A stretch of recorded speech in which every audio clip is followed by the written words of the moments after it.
ఒక ముఖ్యమంత్రి స్థాయిలో ఉన్నటువంటి రేవంత్ రెడ్డిని గవర్నమెంట్ లో పెట్టుకొని పోయిన జపాన్ పోలేదు, పోనీ వేరే దేశం పోతే వీళ్ళు ఇక్కడ ప్రెస్ మీట్ పెట్టి అరే మా అన్ననే ముఖ్యమంత్రి అని చెప్తే ఒక అర్థం పర్థం ఉన్నది. ఆయన హైదరాబాద్ లోనే ఉంటాడు, జూబ్లీహిల్స్ లో వాళ్ళ ఇంట్లోనే ఉంటారు, ప్రోగ్రామ్స్ లో పార్టిసిపేట్ చేస్తాడు. అక్కడ నల్గొండలో ప్రెస్ మీట్ పెట్టి ఆ ఒక మీటింగ్ లో మా అన్న కోమటిరెడ్డి వెంకటరెడ్డి ముఖ్యమంత్రి అని చెప్పి అంటాడు. అంటే దాని అర్థం ఏంది? రాజగోపాల్ రెడ్డి గారికి మంత్రి పదవి రావాలి అంటే వాళ్ళ అన్న ముఖ్యమంత్రి అయితే రాజగోపాల్ రెడ్డి గారు హోంమంత్రి కావాలి. ఇంకా పెద్ద జోక్ ఆఫ్ ద ఇయర్ ఏంటంటే డికేడ్ ఏంటంటే గాంధీ భవన్ లా మన మందుల సామ్యాల్ గారు ప్రెస్ మీట్ పెడతాడట. ఆ ప్రెస్ మీట్ లో ముఖ్యమంత్రి రేవంత్ రెడ్డి అనాల్సింది పోయి ముఖ్యమంత్రి ఉత్తమ్ కుమార్ రెడ్డి అంటాడట. గాంధీ భవన్ సాక్షిగా Congress party official office Gandhi Bhavan ఏదైతే ఉందో పార్టీ ఆఫీసు, ఆ గాంధీ భవన్ లో మీడియా హాల్లో ప్రెస్ మీట్ పెట్టి మరి ముఖ్యమంత్రి రేవంత్ రెడ్డి అని అనకుండా ముఖ్యమంత్రి ఉత్తమ్ కుమార్ రెడ్డి అన్నాడట. మరి కావాలని చేస్తున్నారా? ఇది నిజంగా ముఖ్యమంత్రి పేరు లేకుండా ఇది కావాలని చేయడమే కదా. అంటే ఉత్తమ్ కుమార్ రెడ్డి లాంటి వాళ్ళ టీం కూడా ఎవరైతే ఉత్తమ్ కుమార్ రెడ్డి సైడ్ ఎమ్మెల్యేలు ఉన్నారో వాళ్ళు కూడా గద్దను పొడిచినట్టు రేవంత్ రెడ్డిని పొడుస్తున్నట్టే కదా. అతను ఏమైనా చేద్దామన్నా చేయనీయకుండా ఇక పోతే అతనికి నాకు అనిపించింది ఏంటంటే రేవంత్ రెడ్డికి సరైన సలహాదారులు ఎవరు కూడా లేరు. ఒకవేళ ఒకటి రెండు తిట్టినా ఏమైనా చేసినా మొన్నటికి మొన్న ఐటీ సెల్ తర్వాత అందరు అధికారులతోటి నిన్న మొన్న పొద్దున్ను రేవంత్ రెడ్డి గారు మీటింగ్ పెట్టినట్ట. ఏంది ఇది రజతోత్సవ సభ తర్వాత ఏంది ఇది సోషల్ మీడియా చూస్తే ఇట్లా ఉంది, అందరు అట్లా వ్యతిరేకత ఎందుకు వస్తుంది, అక్కడ అది ఎందుకు జరుగుతుంది, ఇక్కడ ఎందుకు జరుగుతుంది, మన వాళ్ళు ఏం పని చేయట్లేదు, ఐటీ సెల్ మాత్రం పైసలు మాత్రం బాగా తీసుకుంటున్నారు కానీ ఎవరేం పని చేయట్లేదు, అంత యాక్టివ్ గా ఇది చేయట్లేదు అంటే ఎట్లా చేస్తారు? అక్కడ ఉన్నదంతా పనిచేసేదంతా బీఆర్ఎస్ కోవట్లే వాళ్ళందరూ ఒకనొక వ్యక్తి ద్వారా వాళ్ళందరికీ కూడా కేటీఆర్ నుండి పైసలు పోతున్నాయి. కాంగ్రెస్ ఐటీ సెల్ లో బీఆర్ఎస్ కోవట్లు ఉన్నారు, బీజేపీకి పనిచేసిన బీజేపీ కోవట్లు ఉన్నారు. ఇక నీకు నువ్వు కోట్లు ఖర్చు పెట్టి నీకు పని చేయమంటే ఎట్లా పని చేస్తారు? వాళ్ళు చేయరు కదా. అది కూడా లాంగ్వేజ్ రాను ఆ కర్రీయో ఎవరో నాకు తెలియదు. ఆ డెక్కన్ క్రానికల్ నేను సారీ టు సే దిస్, నేను ఎవరికి కించపరుస్తలేను, కానీ తెలంగాణ అంటే తెలియదు, తెలంగాణ లాంగ్వేజ్ తెలియదు, తెలంగాణ అంటే ఏందో తెలియదు. అతన్ని తీసుకొచ్చి సోషల్ మీడియా అప్పచెప్పేసినావు, అతనికి ఒక పదవి ఇచ్చినారు, అతను ఇక్కడోడు కాదు, ఏఐసిసికి పనిచేసేటోడు, అతన్ని తీసుకొచ్చి రేవంత్ రెడ్డి స్పెషల్ గా తీసుకొచ్చి కూర్చోబెట్టినాడు. మరి ప్రాంతీయ తత్వం మీద ఆయనకి ఏం అవగాహన ఉన్నది? ఏ నియోజకవర్గం ఎక్కడుంది, ఏ నియోజకవర్గం ఎమ్మెల్యే ఎవరు, ఎక్కడ ఏం జరుగుతుందో ఒక లాంగ్వేజ్ రానోడు ఎట్లా మానిటర్ చేస్తాడు? ఇది చిన్న పిల్లలు అడిగినా చెప్తారు. ఇది కూడా రేవంత్ రెడ్డి మానిటర్ చేయలేకపోతే ఎట్లా? కాంగ్రెస్ వాళ్ళు మానిటర్ చేయలేకపోతే ఎట్లా? సామా రామ్మోహన్ రెడ్డి అని ఒక పర్సన్ ఉన్నాడు, అందరికి కూడా తెలిసిన అతనే, మాకు కూడా దగ్గరే మధ్య మధ్యలో మాట్లాడుతూ ఉంటాము. సోషల్ మీడియా చైర్మన్ అతను, సోషల్ మీడియా కమిటీకి చైర్మన్. కానీ ఇప్పటి వరకు ఏం చేసిండు సోషల్ మీడియాకి? సామా రామ్మోహన్ రెడ్డి పదవులు తీసుకొని ఎంజాయ్ చేయడం తప్ప సోషల్ మీడియాకి ఏమైనా చేసిండా? యూట్యూబ్ ఛానల్ ని మానిటర్ చేసి పిలిచి మీటింగ్ పెట్టిండా? ఎవరితో అన్న మాట్లాడిచ్చిండా? పోనీ ముఖ్యమంత్రిని కల్పించిండా? ఒక డిన్నర్ ఏర్పాటు చేసిండా?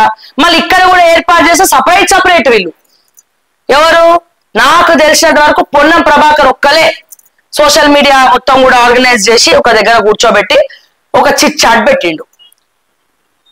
సామా రామ్మోహన్ రెడ్డి పేరుకేమో అతని పదవి సోషల్ మీడియా చైర్మన్, పాపం ఎమ్మెల్సీ కోసం కలలు కన్నాడు, నారాజు అయ్యాడు. అతనేమో సోషల్ మీడియా చైర్మన్, ఈయన పోయి డిబేట్లు ఇచ్చేది మాత్రం, డిబేట్లలో కూర్చునేది మాత్రం శాటిలైట్ ఛానళ్ళ. మరి శాటిలైట్ మీడియా చైర్మన్ పదవి ఇవ్వచ్చు కదా సామా రామ్మోహన్ రెడ్డికి, సోషల్ మీడియా చైర్మన్ ఎందుకు ఇచ్చిర్రు? సామా రామ్మోహన్ రెడ్డి గారు లాంటి వ్యక్తులకు ఈ సోషల్ మీడియా కమిటీ చైర్మన్ ఎందుకు ఇచ్చిండు? మరి ఆయన సోషల్ మీడియా కమిటీ చైర్మన్ గా మరి ఏం చేస్తున్నట్టు, ఏం బాధ్యతలు నిర్వర్తిస్తున్నట్టు? మరి ఈ రకంగా ఇందులో ఫెయిలే కదా. మరి పొద్దున్న లేస్తే నువ్వు సోషల్ మీడియా ఛానల్స్ కి ఇంటర్వ్యూ ఇవ్వవు, పొద్దున్న లేస్తే పోయి ఏబిఎన్ లోనో ఇంకెక్కడో ఇక మీరు పోయి ఆ శాటిలైట్ల డిబేట్లలో కూర్చుంటారు. మరి సోషల్ మీడియా పదవి ఎందుకండి? రాజీనామా చేయండి మరి సోషల్ మీడియా పట్టకపోతే. ఇట్లా చెప్పుకుంటూ పోతే ఒక్కొక్కరి దగ్గర ఒక్కొక్క ఎగ్జాంపుల్ ఉంది.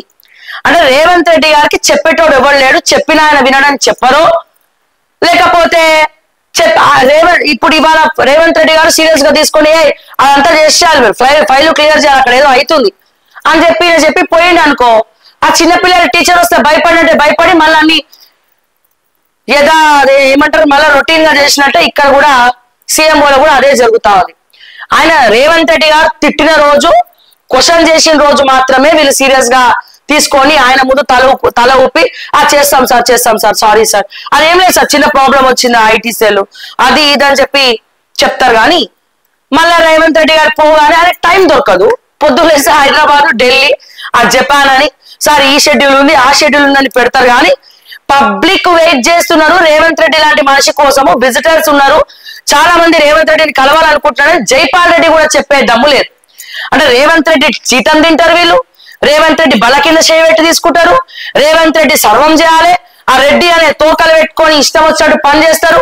ఆ రెడ్డి అనే తోకలు పెట్టుకొని సీఎంఓలో అడ్డగోలు ప్రాజెక్టులు తీసుకొని అందరితో ముచ్చట్లు పెట్టి పైసలు సంపాదించుకుంటారు, విల్లాలు కొంటారు, బెంజులు కొంటారు. కానీ రేవంత్ రెడ్డికి మాత్రం ద్రోహం చేస్తారు. అంటే నేను రేవంత్ కి సపోర్ట్ చేయట్లే, మంత్రులకి సపోర్ట్ చేయట్లే, ఏం చేయట్లే. మీ అసమర్థత వల్ల తెలంగాణ ఎటువంటి దుస్థితి పాలైతోంది. కాంగ్రెస్ పార్టీ మరో 100 సంవత్సరాలు తెలంగాణలో కాంగ్రెస్ లో కాన్ పలకడానికి కూడా భయపడతారు. సి అనే పదాన్ని కూడా పలకడానికి భయపడతారు. ఆ రకంగా చేస్తున్నారు. మీకు అర్థం కావట్లే. మీరందరు కలిసి మీ స్వార్థాల కోసము కాంగ్రెస్ పార్టీ మనుగడనే లేకుండా చేస్తున్నారు కదా. కాంగ్రెస్ పార్టీకి మనుగడ లేకుండా చేస్తున్నారు. మంత్రులు అట్లనే చేస్తున్నారు. రేవంత్ రెడ్డిని ఉక్కిరి బిక్కిరి చేస్తున్నారు. అదే అందరు కలిసి ఐకమత్యంగా ఉంటే వేరేలా ఉంటది. ఆ రాహుల్ గాంధీకి చెవులో పువ్వు పెట్టుకొని ఆడిపించబట్టే మీరు ఎట్లా చెప్తే అట్లా వింటున్నాడు రాహుల్ గాంధీకి. ఏం తెలుసు, ఆయన కూడా లాంగ్వేజ్ రాదు. పొరపాట్ల తెలంగాణలో ట్వీట్ చేసిన ఆయన చూసుకోడు. ఏఐసిసి ఇంటెలిజెన్స్ పెట్టినా ఏం చేయలేరు. ఆ మీనాక్షి నటరాజన్ వస్తుంది మా అంటే ట్రైన్ లో వస్తుంది, బాగా ప్రచారం జరిగింది. ఆ ట్రైన్ లో వస్తే ట్రైన్ లో వెళ్తాం, అంతకుమించి ఇక్కడ ఏం జరగలేదు మీనాక్షి నటరాజన్ గారు వచ్చిన తర్వాత. ఈ అంతర్గత కుమ్ములాటలు ఎక్కువైపోయినాయి. ఎవరికి వారు యమునా తీరే అయిపోయింది. అందరు కలిసి ప్రజల్ని అడ్రస్ చేయలేకపోతున్నారు. ప్రజా సమస్యలు తెర మీదకి సాల్వ్ చేయలేకపోతున్నారు. ఇష్టం వచ్చినట్టు అవగాహన లేని వాళ్ళని తీసుకొచ్చి పెడుతున్నారు. ఏం జరుగుతుందో మీకు అర్థం కావట్లే. అండ్ కాంగ్రెస్ పార్టీకి ఐటీ సెల్ శూన్యం, డబ్బులు వేస్ట్. రేవంత్ రెడ్డి చెప్తే ఐఏఎస్లు ఇంటలేరు, ఎవరు ఇంటలేరు. ఎవరి ఇష్టరాజ్యం వాళ్ళది అయిపోయింది. ఐఏఎస్లు అందరూ పెద్ద కల్ప్రిట్స్ తయారయ్యారు. చాలా మంది, ముఖ్యంగా చెప్పాలంటే చాలా మంది వాళ్ళే ఉన్నారు. గవర్నమెంట్ మారింది, గవర్నెన్స్ మారలేదు. కేసీఆర్ హయాంలో వీళ్ళు తినడానికి బాగా అలవాటు పడ్డారు. అక్కడ కొద్దిగా స్వేచ్ఛ లేకపోతుండే. ఇప్పుడు అదే తెలివితేటలు ఇప్పుడు ఇక్కడ చూపిస్తున్నారు. సో ఈ దాని మధ్యలో రేవంత్ రెడ్డి చాలా ఫ్రస్ట్రేషన్ ఉన్నాడు. ఏం చేసినా తప్ప అంటున్నారు. ఏం చేయాలో అర్థం కాని కన్ఫ్యూజన్ స్టేటస్ లో రేవంత్ రెడ్డి ఉన్నాడు. ఆయనకి సరైన సలహాదారులు లేరు, చెప్పేటోళ్ళు లేరు. చెప్పినా ఆయన ఒకరిద్దరు చెప్పేసరికి మొత్తం అయిపోయి చెప్పేటోళ్ళని కూడా నమ్మాలా వద్దు అర్థం కానటువంటి ఫైనల్ స్టేజ్ కి రేవంత్ రెడ్డి దిగిపోయాడు. రాజగోపాల్ రెడ్డి గురించి ఏం మాట్లాడుతుంది చూడండి. తెలంగాణలో కాంగ్రెస్ అభివృద్ధి చేయడానికి కాంగ్రెస్ పార్టీ పేదల పార్టీ, ఈ దేశ స్వాతంత్రం కోసం పోరాటం చేసిన పార్టీ, తెలంగాణ రాష్ట్రాన్ని ఇచ్చిన పార్టీ, బడుగు బలైన వర్గాలకు ముఖ్యంగా రైతులకు అండగా ఉండే పార్టీ ఏదంటే కాంగ్రెస్ పార్టీ. ఈ కాంగ్రెస్ పార్టీ ద్వారానే పేదలకు న్యాయం జరిగితే ఒక కుటుంబ పార్టీ ద్వారా ఎప్పటికీ కూడా న్యాయం జరిగింది. కాబట్టి ప్రజల ద్వారా ఏది ఏమైనా కానీ ప్రజలు కోమరెడ్డి వెంకటరెడ్డి నాయకత్వంలో, ఉత్తమ్ కుమార్ రెడ్డి గారి నాయకత్వంలో జిల్లాలో జరగబోయిన అభివృద్ధి కానీ విమర్శంగా వదిలేసిన ప్రాజెక్టులో కానీ ముందుకు పోయే బాధ్యత మనది. మనందరం కలిసికట్టుగా ఈ జిల్లాని ప్రతి ఎకరాకు సాగునీరు ఇచ్చే విషయంలో కానీ, పేదలకు అండగా ఉండే విషయంలో కానీ, ఏ అభివృద్ధి విషయంలో కానీ వెంకట చేసే ప్రసక్తి లేదు. అంతకుముందుకునే మంత్రం లేదు.